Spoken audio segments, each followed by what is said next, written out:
본문의 말씀을 가지고 자아가 깨져야 할 때란 제목으로 말씀을 전하겠습니다. 오늘은 말씀드렸듯 2026년 병원원의 첫 주일 예배를 드리고 있죠. 이 주일 예배를 드리면서 이 예배에 작은 변화가 있었습니다. 이런 변화에 대해서 우리 성도님들은 마음이 어떠십니까? 한편으로는 불편하실 수도 있고요, 한편으로는 낯서실 수도 있고요, 한편으로는 이게 뭐라고처럼 생각하실 수도 있습니다. 제가 이번 주 중에 몇몇 분께 좀 여쭈었습니다.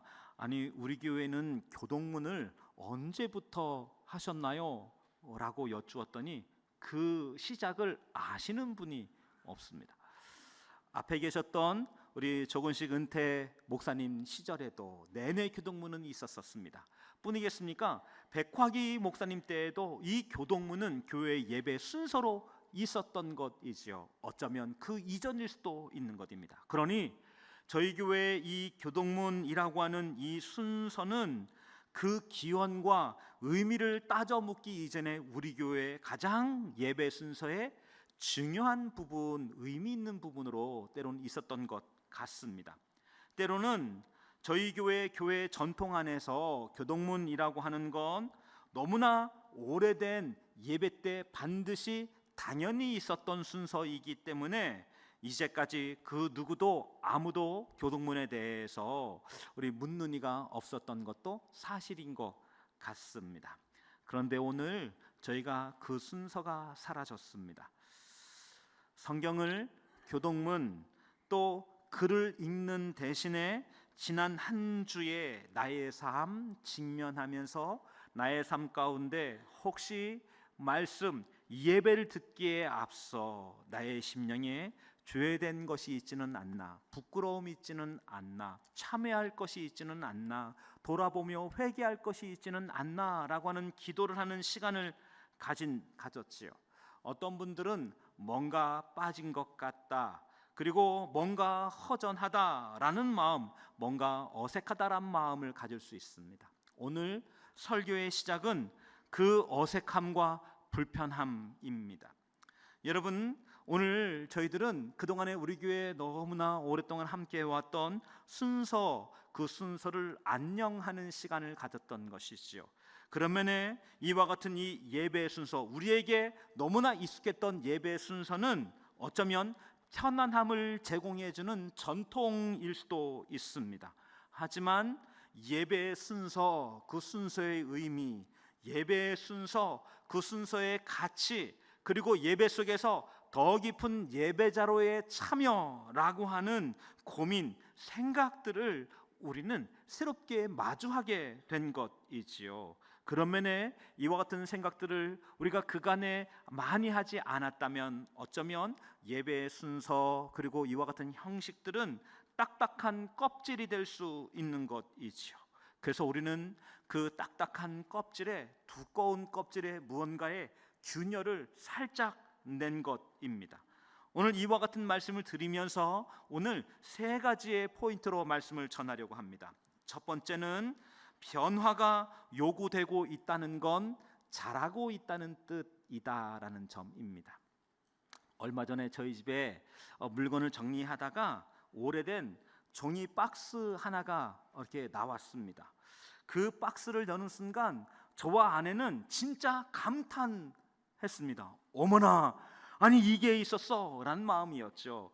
이 박스 안에는 저희 가정의 큰 아들이었던 재윤이의 우리 태어났을 때 입었던 베넷 저고리, 그리고 이 손가락을 쌌었던 그 작은 손싸개, 발싸개가 있었던 것이지요. 그것을 이렇게 들어보았습니다. 딱 손바닥만 하더라고요. 재은이 앞에 가서 이렇게 대보았습니다. 여러분, 이것만 생각해도 흐뭇하지 않습니까? 어머나, 저희 손싸개를 아내가 보관해 두었던 거지요. 그리고 그 작은 손싸개와 그 베넷 저고리 보면서 마음이 흐뭇하고 환호성이 터졌습니다. 환호성이 터졌지만 이제는 추억의 물건이 되었습니다. 기쁨도 있었고 행복도 있었고 그리고 감탄도 터졌습니다. 옛날 옛 기억도 우리 새록새록 올라왔습니다. 그런데 무언가가 변했습니다. 왜 그랬을까요? 이제는 저희 재윤이가 아기가 아니라 청년이 되었기 때문에 그런 것이죠. 저보다 키도 더 크요, 그리고 저보다 손도 더 큰 청년이 되었습니다. 시간이 지나고 난 어느 한날 변화가 일어난 것입니다. 그리고 사랑스럽고 예쁘고 아름다웠던 것이지만 이제는 맞지 않게 된 것입니다. 여러분, 이처럼 예배 현장에 무언가 지각 변동이 지금 일어나고 있습니다. 이 지각 변동은 우리나라에도 곳곳에서 일어나고 있고 전 세계의 모든 곳에 지금 일어나고 있습니다. 여러분, 교동문이 처음 시작됐을 때의 배경, 그리고 교동문은 왜 시작이 되어졌을까요? 교동문의 근간을 이루고 있는 이 시편이라고 하는 것, 이것은 구약 시대에 읽기 위한 텍스트, 글씨가 아니었던 것이죠. 이것은 노래를 하기 위한 찬송가였습니다. 그래서 구약 시대에 우리 성전 예배 속에 레위 찬양대가 이 시편의 앞부분을 읽습니다. 그러면 이스라엘 백성들은, 회중들은 화답합니다. 어떻게 해요? 그 인자하심이 영원함이로다 라고 노래하며 화답했던 것, 그것이 시편이었습니다. 여러분, 이와 같은 이 후렴구로 함께 화답하며 선창과 그리고 화답이 함께했던 예배였던 것이죠. 이것은 일방적인 선포가 아니라 하나님의 계시가 있고 그 인간의 응답이 어우러지는 쌍방향의 사건, 그것이 바로 교동문이었던 것이죠. 우리 혹 여기 있는 분들 중에서 옛날 찬송가 중에서 악보가 없는 글씨만 있는 찬송가를 기억하시는 분, 알고 있는 분, 혹은 집에 아직도 그 찬송가가 있는 분이 있으신가요? 저는 기억합니다. 찬송가에 우리 악보가 없는 오직 가사만 있는 바로 그것. 하지만 그 가사를 보는 순간 이 찬송가가 어떤 찬양인지 아는 분들이 있습니다. 그리고 그것을 노래로 고백하는 것이죠. 바로 교동문은 그런 취지, 그런 의미였던 것이죠. 읽는 텍스트가 아닌 함께 찬양으로 화답하는 것, 그것이었지요. 뿐이겠습니까? 초대교회 성도들은 이와 같은 구약의 150편의 시편뿐만 아니라 누가복음에 등장하는 우리 마리아의 찬가가 있습니다. 시므온의 찬가가 있던 것이죠. 이것들도 신약의 찬송들로 함께 나누었습니다. 그래서 예배 때마다 구약의 이 시편 150편과 시므온의 찬송, 그리고 마리아의 찬가를 함께 곁들여서 화답하고 함께 마음 나누었던 것, 이것이 교동문이었습니다. 그들은 이와 같은 고백을 함께 화답하고 찬양하면서 구약시대 시편에 숨겨져 있는 예수 그리스도를 만나게 됩니다. 예수 그리스도가 구약의 시편 속에 이렇게 숨어 계셨구나, 그리고 이것을 오늘 우리로 고백하게 하는구나를 찬양하는 시간이기도 했었습니다. 그를 통하여서 신약과 구약이 연결되어지고 신약과 구약 속에 그리스도를 말미암은 통일이 일어나는 그런 시간, 감격을 갖는 것, 그것이 교동문이었지요. 여러분, 하지만 중세 카톨릭 시대 이 시기가 열려지면서 우리 전문 성가대가 등장을 합니다. 그리고 이 전문 성가대가 예배를 주도하게 되는 것이죠. 그래서 성도들은 여기 이와 같은 교동문의 순서가 아니라 단지 우리 앞에서 인도하는 이 사회자와 그리고 사제와 그리고 이 찬양대에 이끌리는 수동적인 예배자와 그 예배자로 있었던 것입니다. 여기에 중요한 사건이 일어납니다. 바로 종교개혁입니다. 종교개혁은 침묵하고 있었던 회중들을 깨웠습니다. 그들에게 말씀을 되돌려주는 시간이었지요. 종교개혁을 일으킬 때 중요한 사건 하나가 있었습니다. 바로 구텐베르크의 우리 금속 활자였던 것이죠. 이 금속 활자를 통하여서 성경이 출판되어졌습니다. 사람들은 성경을 구할 수도 없었습니다. 사람들은 성경을 알지도 못했습니다. 그런데 금속 활자를 통해 성경이 찍혀지자 사람들은 성경을 손에 쥐게 된 것입니다. 그래서 이 성경책을 읽고 서로 화답하는 찬송이 아닌 텍스트로 사람과 사람 사이에 화답의 시간을 갖게 된 것입니다. 그런데 예배에 근본적인 변화가 일어났습니다. 이것은 단순한 유행이 아니라 예배관 자체에 근본적인 변화를 주는 사건이 전 세계 여기저기에 일어나게 된 것이지요. 가장 직접적인 원인은 1990년대 이후에 한국 교회를 강타했던 바로 우리 릭 워렌 목사님의 열린 예배였던 것이지요. 이 열린 예배는 무엇을 강조하고 있습니까? 예배의 역동이 중요합니다. 그런데 이 교동문은 형식적이고 그리고 딱딱합니다.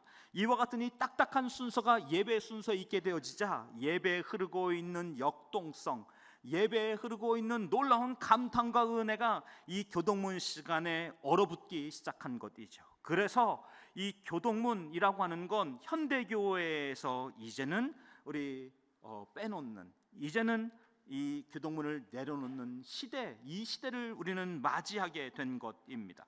맞습니다. 전통교회 예배가 순서 그 자체가 중요한 예전 중심의 교회였다면 현대 교회는 역동의 흐름, 이것 자체가 중요한 시대가 되어진 것이죠.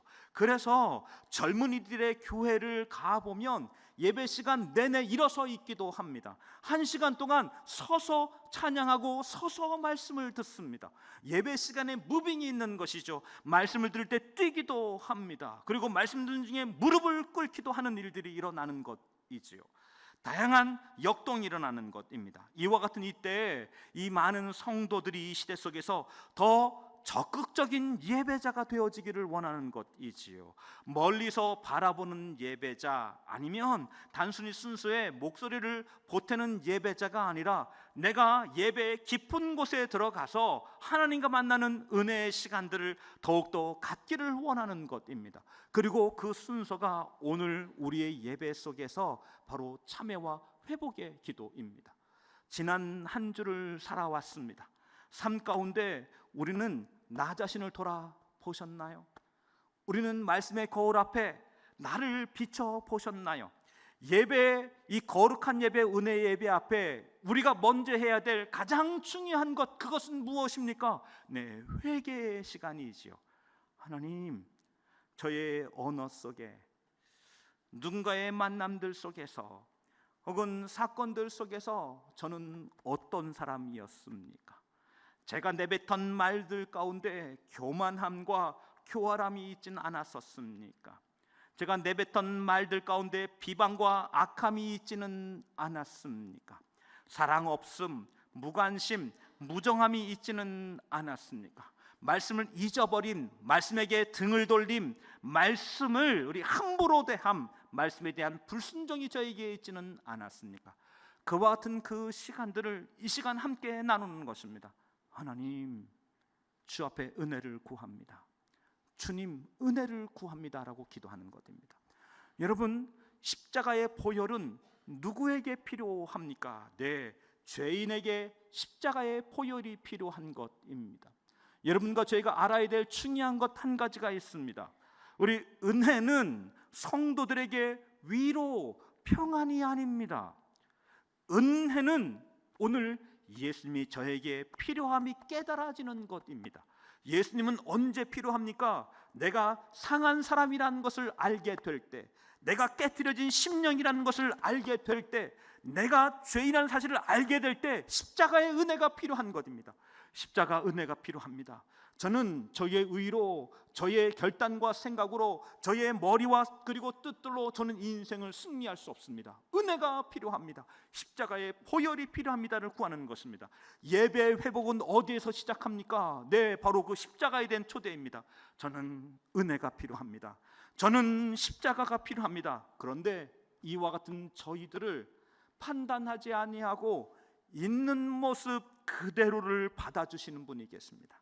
있는 모습 그대로를 용납해 주시는 분이 계십니다. 있는 모습 그대로를 사랑하시는 분이 계십니다. 그래서 오늘 우리는 그 찬양을 앞에 고백한 것입니다. 그래서 회개의 기도는 절규와 낙심이 아니라 하나님께서 우리를 받아주심, 우리의 상함과 곤고함, 심전교활함과 악함까지도 내 백성이라 부르시며 다시 한번 우리에게 그리스도의 보혈, 이 복음의 세마포를 덧입혀주는 은혜를 덧입는 것입니다. 바로 그 시간이 회개와 참의 회복과 은혜의 시간인 것이지요. 우리는 그와 같은 시간 통해서 주님 말씀의 낭독을 넘어서서 제가 더 깊은 예배자가 되어지길 원합니다. 진실한 예배자가 되어지길 원합니다라는 기도로 나아가는 것입니다. 여러분, 제가 저희 교회에 함께하며 우리 성도들과 함께 교제 속에서 우리 마음이 아플 때가 있습니다. 그것은 무엇입니까? 우리 관계와 상함들이 있습니다. 너무나 오래된 상함이 있는 것이죠. 너무나 오래된 묶임들이 있습니다. 우리 돌이킬 타이밍, 돌이킬 말씀 앞에 마주볼 시간들을 갖지 않았던 것입니다. 이 시간 통해서 혹여 나를 돌아보는 믿음 시간을 갖게 되는 것이지요. 여러분, 그런 면에 오늘 우리의 삶에 예배 속에 변화가 요구되어질 때 이것은 좋은 일이다. 왜냐하면 자라고 있는 은혜의 순간이기 때문에 그런 것입니다. 여러분, 새 포도주는 새 부대에 담아야 합니다. 여러분, 새 부대와 헌 부대를 나눌 때 겉모양으로 나누지 않습니다. 어쩌면 새 부대는 헌 부대보다 깜찍하게 생기기도 하고 디자인이나 모양이 세련되거나 혹은 재질이 훨씬 더 좋을 수도 있습니다. 여러분, 그런 반면 헌 부대는 낡았기 때문에 폐기되는 것이 아닙니다. 헌 부대는 딱딱해졌기 때문에 폐기되는 것입니다. 굳어졌기 때문에 폐기되는 것입니다. 우리 이것은 마치 발 뒤꿈치에 아주 딱딱하게 굳은 살과 같은 것이지요. 감각이 무뎌진 것이지요. 여러분, 이 부대란 새로운 포도주를 담기 위한 바로 예배 순서입니다. 이 예배 순서에 우리의 타락하고 상한 심령을 그 앞에 내려놓고 기도하는 것입니다. 그리고 우리 마음이 새롭게 말랑말랑한 은혜 앞에서의 마음으로 조성되는 믿음의 시간을 갖고자 함인 것이지요. 새로운 포도주는 무엇입니까? 예수 그리스도의 은혜입니다. 예수 그리스도의 은혜가 우리에게 매번 예배를 드릴 때마다 부어지는 것이지요. 하나님, 저에게 은혜를 부어주십시오. 오늘 은혜 앞에 나아가길 원합니다. 기도하게 될 때 오늘 우리의 심령이 붉게 물든 십자가의 은혜를 의지하는 믿음의 예배자로 서시는 여러분과 제가 되어지길 주의 이름으로 축원합니다. 하나님은 자주 깨트리셨습니다. 그 가운데 한 사건이 사도행전 10장에 등장합니다. 베드로는 기도 중에 세 번이나 똑같은 환상을 보게 됩니다. 부정한 짐승을 잡아먹으라는 우리 하나님의 명령이었죠. 이 명령에 베드로는 어떻게 반응했습니까? 속되고 깨끗하지 않은 것은 결코 먹을 수 없다라고 말하였습니다. 평생에 지켜온 지조, 평생에 지켜왔던 유대의 전통, 평생에 지켜왔던 유대의 가치를 고집한 것이지요. 하지만 하나님께서 그 익숙한 껍데기를 깨뜨렸습니다. 전통을 깨뜨렸습니다. 그리고 그 짐승을 먹으라 한 음성에 대해 이 베드로는 하나님의 뜻이 그 안에 담겨져 있다라고 여겨진 것이죠. 바로 그때 이방인 고넬료가 찾아옵니다. 이방인 고넬료가 복음을 듣기를 원하는 것이죠. 베드로를 통해서. 놀라운 순간입니다.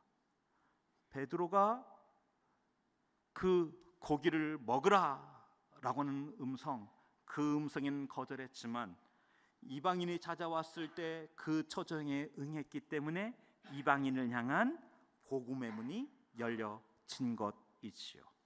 여러분이 익숙했던 교동문의 낭독을 내려놓고 참회의 기도로 나아가 새로운 그릇 앞에 우리를 담가 보는 것입니다. 교동문은 우리 교회의 중요한 자산입니다. 우리는 이 교동문을 때때마다 중요한 절기의 시간에 함께하게 될 것입니다. 그때마다 함께 고백하면서 믿음의 시간도 나누게 될 것입니다. 하지만 우리의 일상의 예배 가운데 참회의 기도를 통하여서 우리의 심령이 상한 심령의 제물이 되는 것입니다. 산 제사를 드리는 심령, 그것이 무엇이라고요? 우리의 심령이 되어지는 것입니다. 주님, 저희의 심령을 하나님께 제물로 제사로 올려드립니다. 상한 심령을 기뻐하시는, 상한 심령에 위로 주시는, 상한 심령에 새로운 은혜를 주시는 주님을 갈급해하는 이 예배로 여러분과 저희가 나아가는 것이죠. 그래서 우리의 예배는 점점 더 깊은 회개로, 그리고 점점 더 깊은 회복을 향해 은혜로 가는 믿음의 시간들을 자주 갖게 될 줄 믿습니다. 그 예배의 주인공 되시는, 예배에 적극 참여하시는 여러분과 제가 되어지길 주의 이름으로 축원합니다. 축원합니다. 축원합니다. 둘째는 예수님은 자기 의와 잘못된 열심의 껍질을 깨뜨리셨습니다. 오늘 본 말씀으로 들어가 봅시다. 여기에 자기의 껍질 안에서 질식하는 줄도 모르고 열심을 내는 한 남자가 있습니다. 이 남자의 이름은 무엇입니까? 시옷으로 시작하는 두 글자입니다. 무엇일까요? 사울인 것이죠. 신앙적인 열심으로 무장한 사울은 누구보다도 단단한 자기의 껍질, 자아의 껍질을 갖고 있었습니다. 유대교라고 하는 껍질, 율법이라고 하는 껍질, 자기의라고 하는 껍질 속에 숨어 있는 것이죠. 이 사울은 확신합니다. 내 생각은 옳아, 내 신념은 옳아, 내 판단은 옳아 라고 하는 이 확신 속에 있는 것입니다. 이 확신이 얼마나 강했으면 저기저 예루살렘에서 230km나 떨어져 있는 다메섹을 향해 사람을 잡으러 갑니까? 누가 돈을 주는 것도 아닙니다. 누가 칭찬하는 것도 아닙니다. 그 열심을 가지고 저기 저 230km를 달려가고 있는 것입니다. 여러분, 이것은 무서운 것입니다. 자아가 깨어지지 않은 사람에게 열심이 더해지면 그 열심은 흉기가 됩니다. 사울은 하나님을 위한다고 했지만 실상은 하나님을 대적하고 있습니다. 교회를 위한다고 하였지만 성도를 죽이고 있는 것이죠. 때로는 목회자가, 때로는 성도가 성도를. 이것은 자기 기만입니다. 내가 옳음이란 판단과 가치를 가지고 누군가를 정죄하고 그리고 누군가를 향해 판단하게 되는 순간들인 것입니다. 그러면서 나는 신앙생활 잘하고 있다고 외적인 형식과 외적인 모양으로 스스로를 위로할 수 있습니다. 이와 같은 자기 껍질이 두꺼운 사람의 특징이 있습니다. 말씀드렸듯 자기 기준을 모든 사람들에게 적용시키는 것입니다. 그와 같은 기준으로 사람들을 정죄하는 것이지요. 가정에서는 배우자가 배우자를 자기 식대로 뜯어 고치려고 합니다. 자기 자녀를 내 뜻대로 조정하려고 하는 것이죠. 제가 그랬습니다. 한 2003년 우리 10월쯤인 것 같습니다. 겨울하기 직전 우리 가을쯤 되었던 시간인 것 같은데요. 아내가 어느 날 저에게 우리 아주 빨간색 다홍색의 예쁜 우리 점퍼를 사가지고 왔습니다. 면으로 된 아주 예쁜 점퍼였습니다. 근데 저는 이게 기분이 나빴습니다. 왜냐하면 저는 저의 인생에 깜장색, 하얀색, 회색 말고는 입어본 적이 없습니다. 청바지가 있었습니다.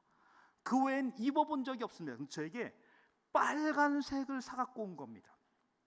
너무나 충격적이었습니다. 아니, 나를 몰라? 아니, 내가 이런 걸 안 입는 거를 몰라? 그 제가 아내 앞에서 한 번 입었습니다. 그리고는 그거 제 후배 줬습니다. 며칠 있다가 아내가 또 구두를 사갖고 왔습니다. 끝이 아주 뾰족한 세련된 패셔너블한 구두, 더군다나 이 색이 밝은 갈색인 것. 저는 검정색 구두만 신었습니다. 제가 어떻게 했을까요? 한 번 신어보고 그 후에 또 줬습니다. 불쾌했습니다. 나를 몰라? 선물을 받고도 고마워하기는커녕 나를 모른다고 제가 화를 내고 그리고 그 선물을 주었던 것이죠. 여러분, 이게 깨지지 않은 자아가 갖고 있는 추악한 민낯입니다. 이런 예수님이 사울에게 찾아오셨습니다. 사울의 열심이 극에 달한 그때 사울에게 찾아오셔서 그 껍데기에 노크하셨습니다. 그 노크가 무엇입니까? 바로 4절과 5절입니다. 사울아 사울아 왜 나를 박해하느냐, 나는 내가 박해하는 예수니라 라고는 바로 그 음성입니다. 우리 예수님에게는 12 제자가 있습니다. 하지만 이 12 제자로는 부족합니다. 왜 그럴까요? 이 12명의 제자들은 모두 전통 유대인들입니다. 유대 의식이 너무나 강한 것이죠. 그래서 이방 나라도 세상도 사마리아와 땅끝을 알지 못하는 그 개념이 머릿속에 없는 사람들인 것이죠. 하나님의 복음, 이 복음은 유대인들에게만 전해지는 것이 아닙니다. 이 복음은 예루살렘을 넘어 가야 되는 것이지요. 사마리아로, 땅끝으로, 유럽으로, 아시아로, 러시아로 전달되어져야 되는 것이지요. 그런데 지금 제자들에게는 유대인 전통의식이 너무나 강했기 때문에 이방인과 그리고 사마리아와 땅끝이 그들의 시야에는 전혀 들어오지 않은 것이지요. 그래서 여기 그 경험을 한 사람, 그 생각을 갖고 있었던 한 사람, 그에게 이 찾아오신 것입니다. 누구입니까? 사도, 바로 여기 사울이란 청년이었지요. 사울은 당시의 로마 시민권자였습니다. 헬라 철학에 능통한 사람들이었습니다. 그리고 세상 물전과 문명을 경험한 사람입니다. 그리고 헬라어로 유려한 문장을 쓸 수 있는, 뜻과 의지를 전할 수 있는 기술이 있는 사람들인 것이죠. 복음의 세계화에 가장 적절한 사람인 것입니다. 이와 같은 이 사울, 하나님 들어쓰기에 아직 부족한 사람입니다. 그래서 무엇입니까? 그 딱딱한 자의 껍데기, 그 껍데기에 노크를 하신 것입니다. 이와 같은 이 노크를 통해서 여기 사울은 그 앞에 머물게 되는 것입니다. 여러분, 이 독선, 이와 같은 자기의 경험, 자기의 종교, 자기의 주장이 너무나 강한 사람들은 그것을 누군가에게 강요하고 누군가에게 이 일을 전하며 그걸로 사람들을 조종하려고 하지요. 여러분, 이와 같은 한 사람들이 우리 이제 권세를 잡게 될 때 이 한 사람은 독재자가 되어집니다. 그런가 하면 종교인이 될 때 누군가를 판단하거나 누군가를 조종하는 사람이 됩니다. 그런가 하면 이런 사람이 시어머니일 경우에 시집살이가 열려지는 것이지요. 이런 이야기가 있습니다. 어떤 인질범이 시어머니를 납치해서 며느리에게 전화를 걸었습니다. 시어머니를 납치했으니 돈을 내라 라고 전화를 한 것이죠. 그러자 며느리가 대답했습니다. 나는 모르는 사람이니 알아서 하십시오 라고 했습니다. 그러자 납치범이 다시 한번 말했습니다. 그러면 시어머니를 돌려보내겠다. 그러자 며느리가 말합니다. 빨리 계좌번호를 찍어 보내십시오. 사울은 자기 판단, 자기 경험을 확신했고 그 열심은 자기의로 충만했습니다. 내가 너무도 오르니 예수를 믿고 있는 사람들은 잘못된 것이고 당연히 처벌을 받아야 되는 것이고 그 과정에서의 대가도 본인들이 지불할 몫으로 생각한 것입니다. 여러분, 이와 같은 이 한 사람에게 예수님이 다가오신 것입니다.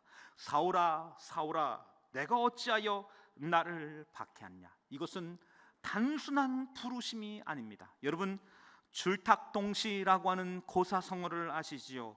두드릴줄, 쪼울탁, 한가지동 떼시. 병아리가 부화할 때 달걀 껍데기 안쪽에서 부화한 병아리가 안쪽에서 이 바깥을 향하여 여기 이 계란의 안쪽 면을 쪼기 시작합니다. 그러면 어미가 그 소리를 듣습니다. 그리고 가만히 둡니다. 그리고 이 열심 수고가 극에 달할 그쯤 어미 닭이 한번 탁 하고 쪼아집니다. 그 순간 여기 이 부화한 병아리가 이와 같은 달걀을 뚫고 나오는 것이지요. 사울은 단단한 자기 자아 안에서 알 밖으로 몸부림치고 있는 사람이었고, 그때 주님께서 오셔서 탁 하고 치셨던 것이지요. 세 번째, 우리는 예수님의 생명으로 나아가야 합니다. 사울이 미친 듯이 다메섹을 향해 달려가던 중에 이 부활한 예수님을 만나게 된 것입니다. 그처럼 증오했던 예수, 거짓이라 믿었던 그 예수를 만나게 된 것입니다. 알고 보니까 그토록 거짓이라 부인했던 기독교의 진리, 십자가, 부활, 예수, 모든 게 사실이었습니다. 자신이 그토록 믿었던 율법과 비교해 볼 때 예수 그리스도의 진리와 깊이와 넓이와 크기는 비교할 수 없었습니다. 알고 보니까 지금까지 자기가 저지른 행동이 살인이었고 깡패짓이었고 폭력이었으며 거짓임을 그제서야 알게 된 것입니다. 바울은 충격 속에 들어갑니다. 알고 보니 내가 확신했던 것, 내가 마음 모았던 모든 것들이 거짓이라는 사실 앞에 머물게 된 것이지요. 그리고 그와 같은 순간 여기 사울은 자기의 자아를 깨트렸습니다. 여러분, 그리고 새로운 존재로 거듭났지요. 3년간의 치과 끝에 사막에서 나오면서 그는 이런 고백을 하였습니다. 나는 죄인 중에 괴수로다. 나는 이제부터 예수만 알기로 작정하노라. 맞습니다. 여기 이 사울은 바울이 되어졌습니다. 그리고 새로운 인생을 걸어간 것이지요. 여러분, 누가복음 9장 20절은 이렇게 말합니다. 즉시로 각 회당에서 예수가 하나님의 아들이심을 전파하니 듣는 사람들이 다 놀라 이 사람이 예루살렘에서 예수 이름을 부르는 자들을 멸하려 하던 자가 아니냐, 여기에 온 것도 우리를 결박하여 끌고 가고자 함이 아니냐. 여러분, 어떤 순간입니까? 그의 자아가 깨트렸습니다. 변화된 완전 딴 사람이 된 바로 그 장면을 증거하고 있는 것입니다. 사도 바울이 되어졌고 딴 사람이 되어졌고 딴 인생을 살게 됐고 딴 목적을 갖게 된 것입니다. 여러분, 오늘 우리도 우리의 신앙생활 속에 진짜 신앙생활, 더 깊은 신앙생활, 그리고 성숙한 신앙생활을 하기를 원한다면 어쩌면 우리의 자아가 깨트려져야 되는 것이지요. 기독교는 자기를 비우는 종교가 아닙니다. 자기를 깨트리는 종교인 것이지요. 그리고 깨트려진 그 속에 금이 갈라지고 그 틈 사이로 성령의 생수가 흐르기 시작하는 것입니다. 이것이 오늘 우리가 예배의 형식을 바꾼 이유입니다. 우리는 교동문도 참 좋은 것입니다. 하지만 입술로만 읽어갔던 글이 아닌 우리의 영혼의 굳은 살, 지난 한 주간의 묵은 때 악함들에 대하여 직면하여 은혜를 구하는 시간을 갖는 것입니다.